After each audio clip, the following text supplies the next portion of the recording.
Yo, I need a metalcore tone and a 2000s metal tone. Which would be the best plugin? Which plugin is the best? What's y'all's opinion so far on the Yo, which plugin should I get next? Which plugin is the best? If you hang around the Neural DSP subreddit page or their Facebook page, you see these questions all the time.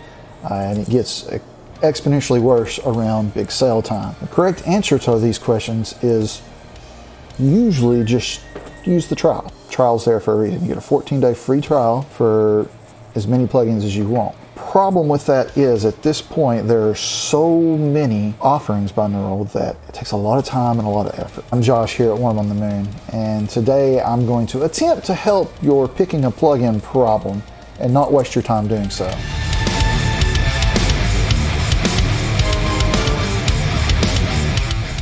Now this video is going to be broken down into three main sections. The first of which is a shootout between 18 amplifiers over a plethora of Neural plugins for higher gain rock and metal tones. After which there'll be a quick discussion over the said test. After that, I'll do a quick overview of what else you get in each of these plugins, because a high gain amp is just one of the many things that comes in this. I'll also talk about the few plugins I didn't test here, why I didn't test them, and why you should consider getting them. Then at the end, I'll give you my conclusions as to what plugins I would get if I was starting anew, and what plugins I would get to complement that. Which ones I think are cool, but maybe not necessary. You can use that information to do whatever you like. I ain't gonna tell you how to spend your money. Now, with all that out of the way, let's get to the shootout. First, we gotta talk about some testing parameters. To accurately show each amp's strengths and weaknesses, we need to eliminate as many of the external factors as possible. When doing any kind of comparison experiment, you need to control as many variables as possible. The primary variable that we want to discover in this is how did the amp sound. So here are the four things that I absolutely controlled, in addition to a couple things I attempted to. The first factor I plan to eliminate is the performance factor. Too many shootouts I've seen have been a song played and the tone changed throughout, or somebody's literally playing a riff while they change the different tone. While that's fine, you do get some examples of, well, did this sound better because it's just a different part of the song that this tone was better suited for? Or maybe the person was digging in and just playing that section better? I don't know. So to eliminate that, I'm playing the same riff for every one of these. And not only is it the same riff, it is the same performance of that riff. Double track. So when you hear Archetype Nolly's Amp 3 versus Gojira's Amp 2, you're hearing the exact same riff, inflections, everything about that will be the same. The next factor I'm controlling is the impulse response, arguably the most dominant shaper of your sound that there is. I am someone who really likes the Neural cab sims, but to go through and try to make all of them sound very similar is just insanity. There's a much quicker, easier, and better way to do that, and that is to use the custom impulse response. I will be using The One by Ola England. It's a great impulse response for hard rock and metal. If you're interested in it, and you can get it for free if you're a member of his Discord, I think it's like $5 at his shop. Third factor I'm controlling is processing. Literally every guitar will be running through the same bus with the same processing. I will put it on the screen now. It's a simple low cut and high cut around 70 Hertz and 10K. Then it goes through the master bus with a multi-band compression to kind of squash the palm mutes, and then a bit of gain reduction in a digital compressor, and then two different limiters, one of them being a brick wall, so that you get a subtle increase of sound without degrading the original signal and making it sound just smashed and flat. Finally, each amp will be plugged with an overdrive pedal in classic boost fashion, which is to say max level, minimum gain, tone somewhere in the middle. There's a couple exceptions to this, but you'll see the screen grabs of that when the amp comes up. I did it on 3 amps, I believe, just because it just needed a little bit of extra to get there, right? I'm using the pedal from each one of the suites that the amp comes in, so that you're getting an accurate representation of, well, it's this pedal with this amp and not all these amps with this one pedal. I did try using one boost pedal for all the different amps, but it did not seem to make a discernible difference at all. So I'm just using the pedal that comes with the program. Now there are two factors I tried to control but can't get exactly right. The first of which is volume. That's mostly due to some of the older plugins not having as many options for controlling volume. That said, I went through and I got it really close. Reason volume is so important is because louder sounds better a lot of times. And the final factor to consider during all these tests is the amps themselves. Now, that's the whole point, is to hear what these amps sound like against each other, but the settings can drastically change everything. It would be impossible to set all the amps exactly the same just because some amps have as few as 6 knobs and some have 8 to 10 knobs plus a whole bunch of switches, buttons, and pulls. To get them all set exactly the same just would not be possible. The only way you could really do that is to put them all at 12 o'clock, every setting at 12 o'clock, and that just doesn't do anybody any favors. So I have tweaked them all to personal taste, but I've tweaked them similarly. You won't have one amp with scooped mids and one amp with mids all the way up.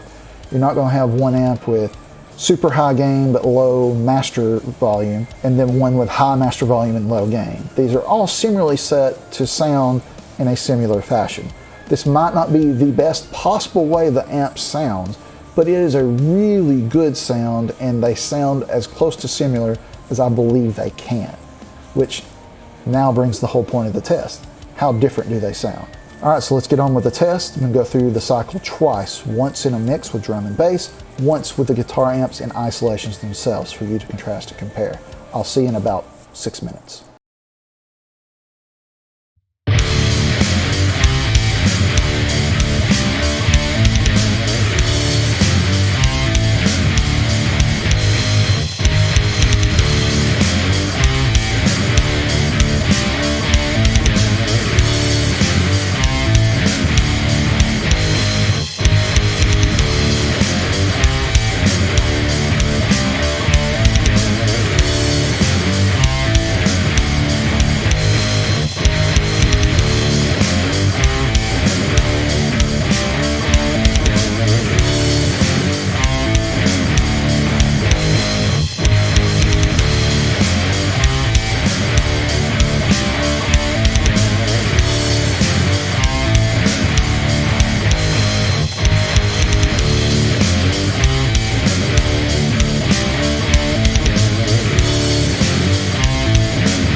So which one did you think sounded best?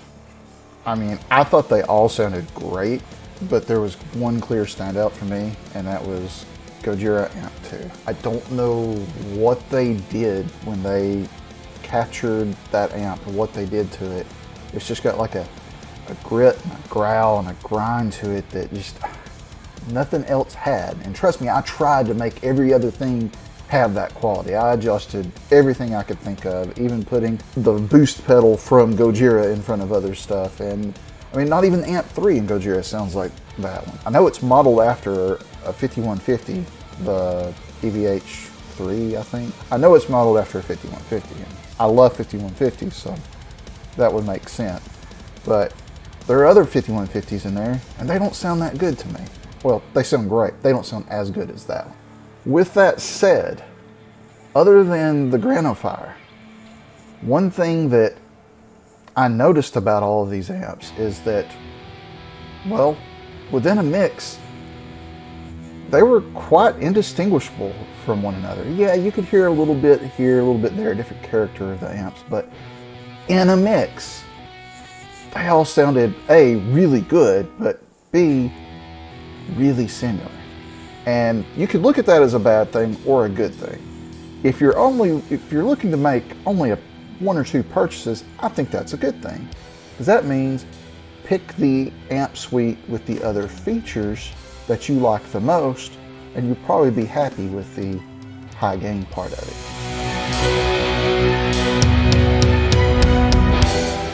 This isn't even the Nameless's wheelhouse. It's more of a 7 or 8 string monster with the Zool gate and the grind pedal, helping you achieve that super tight, bright, yet nasty sounds at stupid low tunings.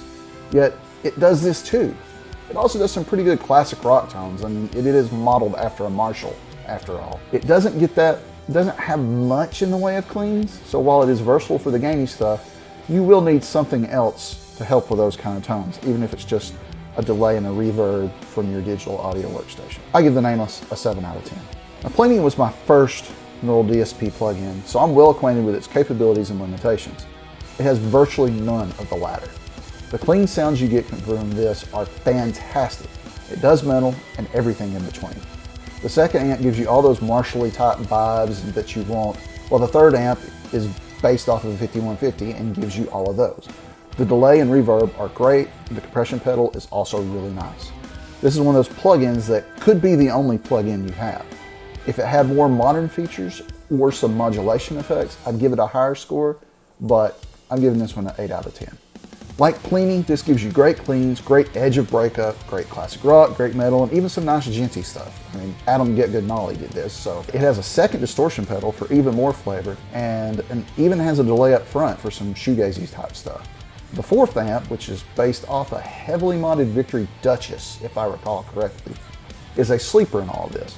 It is a crazy versatile amp and surprises me every time I load it up. The second amp gives you all the Marshall goodness that you could ever want. And the third amp is a literal modded 5150. Effects-wise, it's similar to Plini, and like Plini, this one suite could be your only plug-in and you'd be fine.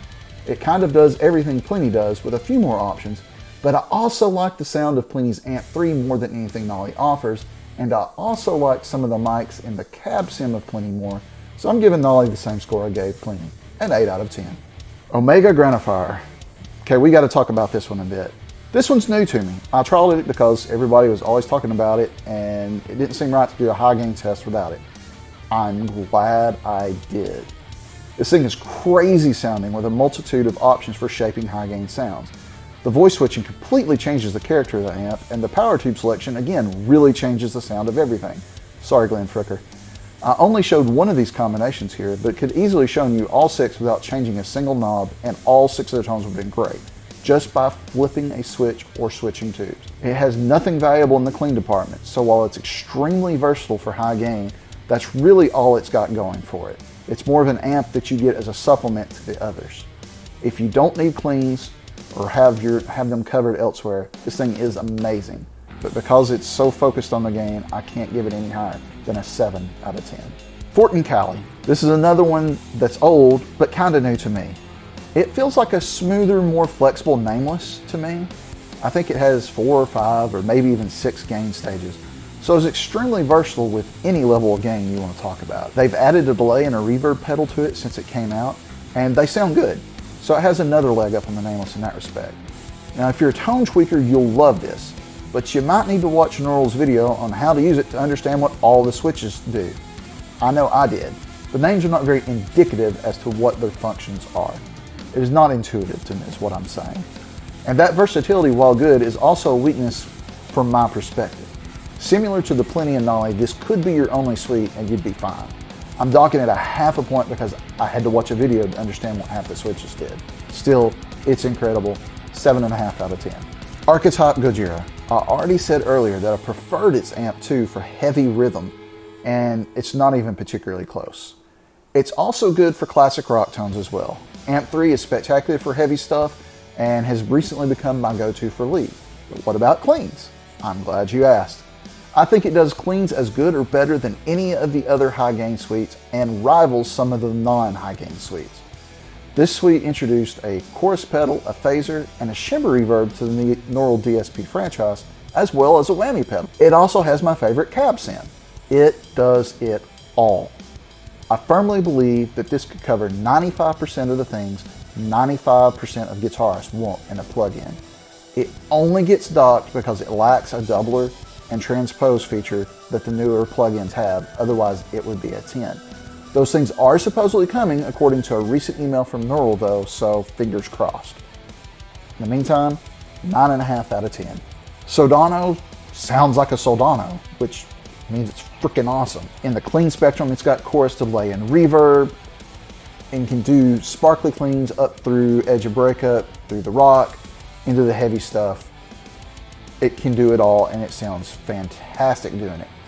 If you don't like the particular character of Gojira Amp 2, which is possible, there are people that don't like that, I think this is a great do-it-all alternative. Despite it seeming like a small package based off of literally one amp, it's extremely versatile. 8 out of 10. Petrucci. Man, I've got a lot to say about this one, and this is already getting long, so I'm trying to speed through it. It's got an acoustic amp, so this has automatically become my go-to for anything acoustic. Its clean amp is sparkly and great and has become my go-to for cleans and edge of breakup. Basically, if I get the Strat out, I go for Petrucci or Rabeaafro, but I'll talk about Rabeaafro in a minute. Used to, I always went for Nolly. There's still some advantages to Nolly, but man, I can just play on the Petrucci for hours with my Strat. Anyways, it's got 2 courses as well as a flanger. It also has a very nice delay, and the reverb has shimmer function on it. Amp 3 is a monster for rhythm, giving you both the nice scooped mid options that people love, or mids with a ton of bite. Super versatile. It is a true workhorse amp. Amp 4, however, I'm not the hugest fan of. It sounds fine, don't get me wrong, but the mid and treble knobs do almost nothing. They're designed to be that way when you have soar engaged, but this remains the case even when it's not. It still sounds great, but it'll probably never be my go-to. This was also the first suite to introduce the doubler and transpose features, so that's a big bonus for it, and it's got a wah pedal if you hook up an expression pedal to it. I think this does almost everything any of the early plugins did as well or better, while giving you the updated features. It can easily exist as your only plugin. 9 out of 10. Archetype Rabeaafro. Full disclosure here, I'm a huge Rabeaafro fan. This was the only plugin I bought at release and didn't wait for a big sale. That being said, I'm not going to give you the buyer's justification. This is an honest review on it. It has a lot to like, and it falls short in many ways at the same time. Like Petrucci, it has the transpose knob and the doubler. The first amp is incredible for anything clean or edge of breakup. Once again, get the Strat out and you can be there for days. The second amp can run the full gamut for tones. Seriously, that amp alone could be the only amp you ever use, and you could get almost everything you wanted out of it. It's probably in my top 3 favorite amps in the entire Neural suite. It is so good. The third amp, though, is where we start to get a little hairy. Don't get me wrong, it can sound absolutely amazing, but with one wrong tweak, it just goes to shit. It's also the noisiest amp in the entire Neural line that I have played. And it's not noisy as in hum, It's noisy as in little sounds and defects that you don't hear in literally any other amp, including the other 2 amps on this plugin. Still, when you get it sounding right, it is a beast, but I have to knock some points off for how tweak heavy. Effects-wise, it has my absolute favorite delay out of all of Neural's line, and it's not even close. The reverb is great.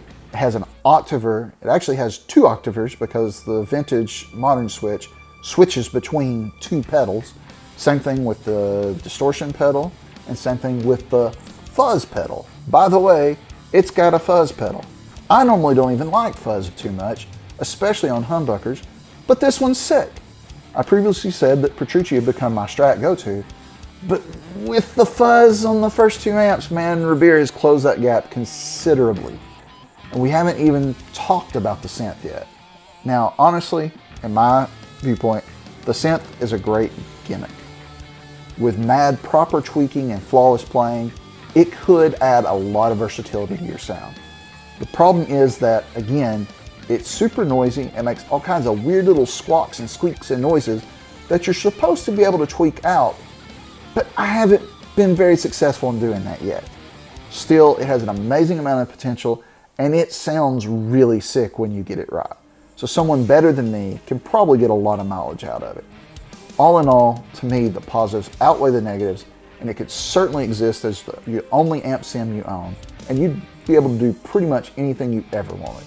It's probably better than Plini and Nolly, but just shy of Petrucci in my book because of those tweak problems and the noise problems. So I'm giving it an 8.5 out of 10. Last but not least, well, that's to be seen, the Mesa Boogie Mark II C Plus suite. Now, I was really pumped about a Mesa suite, but I was hoping for a rectifier along with some others of the Mark series. You can't hold that against this suite though. Now, it, like everything Neural has made, sounds fantastic, but I'm just not a big fan of this one. Remember what I said about the Cali and all the unintuitive tweaking? This is that on steroids. Again, I had to watch a 20-minute video to figure out what each push-pull knob and switch and everything did. Once I did that, I was able to figure it out pretty decently and get a great sound out of it. Before that, I was flummoxed. Now, some people probably really like the versatility that being able to do all these pushes and pulls brings, and for those people, that's great, but it's just not my thing. I open up Gojira, I see 7 knobs, and I know exactly what each one does. I can sculpt a great tone out of it. This one, there's 6 or 7 knobs, with each one of them having push-pulls, and then you've got the EQ on the amp itself that has 2 options on top of, once they're turned on. I don't know, man. It's just not my thing. And maybe it's just because I haven't spent enough time with it, but the second amp and the first amp sound almost exactly the same to me. Like, exactly the same. I haven't delved into the cleans myself, but have listened to several other people's, and they sound great. You've got the expected pedals with a delay and a reverb. That stuff sounds good. The gain stuff sounds good. It's just a bit intimidating and a bit tweak heavy for my taste. So I'm gonna give it a 6.5 out of 10. It gets the lowest grade out of the ones that I reviewed. There are a few plugins missing from this test. The 2 that have actual high gain heavy stuff, the NTS and the Abasi, I didn't test them for 2 reasons. One, because they were kind of outclassed when they came out or right after they came out. Literally anything from Plini on can do what NTS does, and same thing with Abasi. That's not to say they don't sound great, because they do. But the other reason they're not included in this test is because when I had 37 instances of Neural up at the same time, my computer was screaming at me. So I had to draw a line somewhere, and I drew a line at those 2. But again, they sound great, they're really good. But I just think that what they do can be covered better or as well by others. If you're a fan of that amp or a fan of Tobin Abasi, by all means, pick up the plugin. You won't regret it. The other 3 I didn't do are the ones that they're not really known as high gain stuff. The Corey Wong, the Tone King Imperial, and the Archetype Tim Henson. Well, Corey Wong is a funk and a clean player's dream. It's, you know, it's incredible, but it doesn't belong on here. I have seen some people crank up the gain and you get close, but it's still, there's no reason to think that you could get everything out of that if you want to do high gain stuff. You would need to pair it with a Nameless or a Granophyre, right? Tone King Imperial sounds incredible for Strat stuff, but again, it's not something you would get for high gain things. And then the Tim Henson sounds like Tim Henson. So if you love that Polyphia sound, then just, it sounds fantastic. And the third amp can get there. It can get to the high gain stuff, but again, like I said, I had 37 instances of Neural up at once in my DAW, and my computer was screaming at me. It was screaming at me the last 3 amp sims I had added. So I was like, which ones do I really want to put in here? So knowing what I know now, having done extensive testing and research, here's the order of how I would buy the plugins, and thus my recommendation. I'd start with Gojira. I've already said that to me it's got the best sounding high gain, it's got the best features, all inclusive in one thing. I think it's got the widest range and versatility. I would start with Gojira and be perfectly happy if I never bought anything else. I could literally only use Gojira for what I do and not feel a lack or a need of anything. But most people want a little more versatility, and you can get a few more tools. So after Gojira, the 2 things that I would buy to flesh out what my arsenal is Archetype's Petrucci and Rabeaafro. With Petrucci, you get a flanger, a wah, you get some mesa amps with a slightly different flavoring, right? And with Rabeaafro, you get a fuzz, an octave, you get a very martially sounding amp. It's a real workhorse, can do everything, and has the best delay, in my opinion, of the entire Neural line. That Icicles feature on the delay is like another shimmer reverb, but it's so subtle and just everything, all the character of that delay. And you also get the synth, which I've already discussed. You're done. With those 3, you should have every spectrum covered. But if you wanted more, the next thing I would do is I would examine what do I lack? What areas do I want to improve more on? If you do a lot of like 8-string or really detuned guitar work, the Nameless is just incredible. It's also got great martially tones, so you know, you can add that to the mix. If you just want some more flavors of heavy, get the Granophyre. If you want more flavors of clean Strat rock type stuff, Tone King Imperial is hard to beat. If you want some stuff that just absolutely rips funk and has other good tones as well, the Archetype Corey Wong. And at this point, if you have all 7 of those, I don't really see much need in anything else. But if you want more, I feel like Plini, Nolly, and Soldano all would give you extra things, extra flavors that you can use here and there and not feel like it's a waste. Beyond that, the other 5, I say, get them if you're a fan of the person that the Archetype is for, you know, Tim Henson or Tobin Abasi, or if you're just a fan of the amp that it's modeled after, you know, the Fortin NTS or the Mesa Boogie Suite. The only thing I will say in contradiction to that is if you heard one tone in this video that you liked just way beyond all the others, go get that plugin, because unless it's the Granophyre or the Nameless, the chances are the cleans will also satisfy you and give you the broad spectrum of what you need. I hope that in some way I've helped make your decision a little easier. Even if that decision is, I don't need any more amp sound. And that's a perfectly valid decision. If I have been helpful in any way, I'd greatly appreciate it if you like this video. For my next video, I'm planning on showing a method for achieving the most out of your guitar plugins, get the best sound in the easiest, quickest way possible. It's something that I haven't seen anybody else do, and I've watched quite a bit of videos on YouTube about the subject, and it's just something that I feel is simple and obvious, but I never seen anybody do it, so I'm gonna make it. If you'd be interested in that, sub to the channel so you don't miss that. And in the meantime, I wish you nothing but peace, love, happiness, and rock on.